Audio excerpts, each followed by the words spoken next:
I'm going to start with a challenge for you, a little exercise. I'm going to give you an opportunity to pick from 4 options.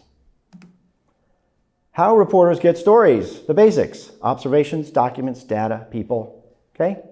Those are going to be the 4 options. Okay? Option 1, observations. What you see, what you read, what you test for. Okay? What you see is anything you see in the world as you're walking around, right? What you read, by the way, don't underestimate what you read.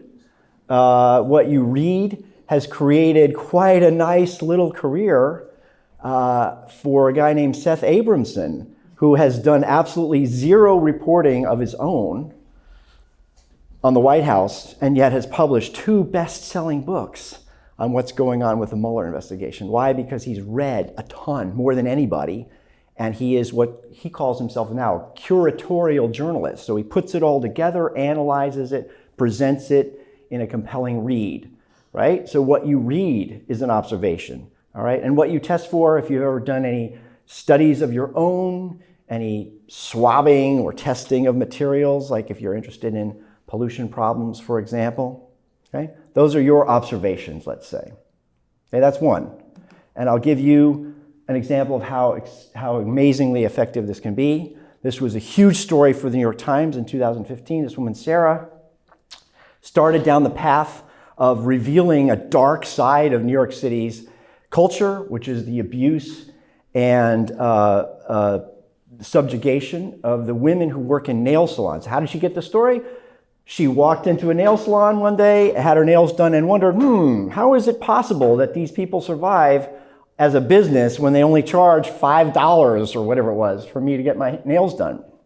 That was an observation that led to a career-making story, okay? So that's option 1, is observations. Option 2, documents, so reports, emails, all kinds of things that you can get, paperwork, lawsuits, financial reports, arrests, fines, public studies, private studies, documents, okay? This is a good category. This big winner recently, right? A couple weeks ago, Pulitzer Prize for investigative reporting. What was this story? It was all about Trump's financial documents, right? And the fact that the Trump family has basically been propagating a lie about how Donald Trump got all of his money, which was mostly from his dad, and also suggesting quite strongly that there was tax evasion, bank fraud, money laundering, all this other stuff going on behind the scenes, right? It was all based on documents. 100,000 pages is what the New York Times says they looked at to produce this, which got arguably the #1 most prestigious prize in journalism, the Pulitzer for investigative reporting in the public interest, okay? Data. Don't underestimate data. Data's in there fighting, right? Lots of great stuff has come from data. Of course, you can get these from various sources, a myriad of sources. I've listed a couple there: private studies, private or public reports.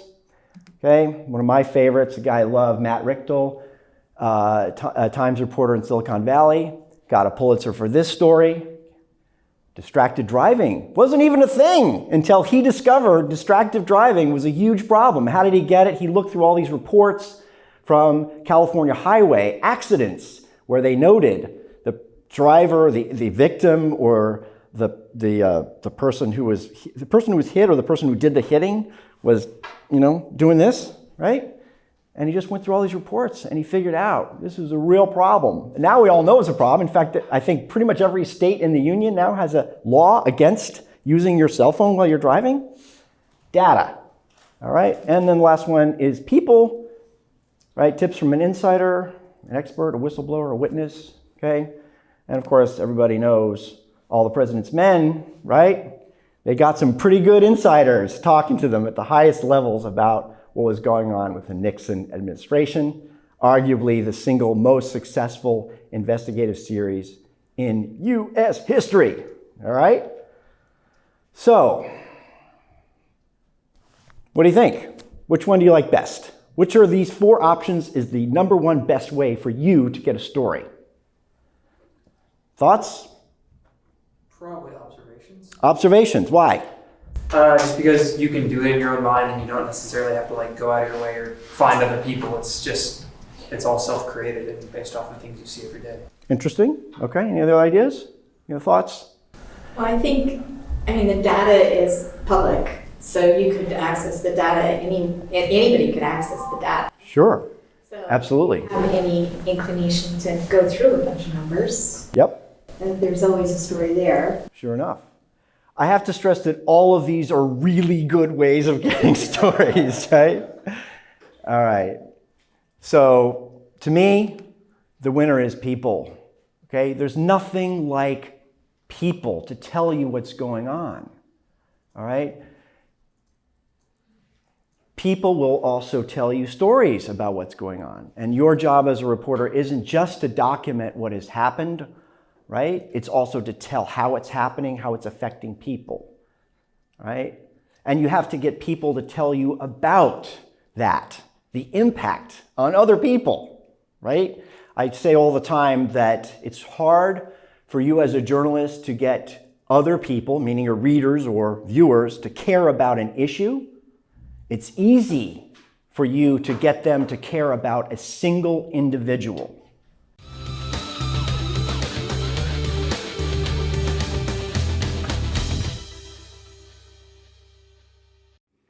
If you're a journalist and need free and premium resources for your work, please visit thehatchinstitute.org. If you're a journalist and are in need of news archives and a database for finding people, go to expertaccess.org.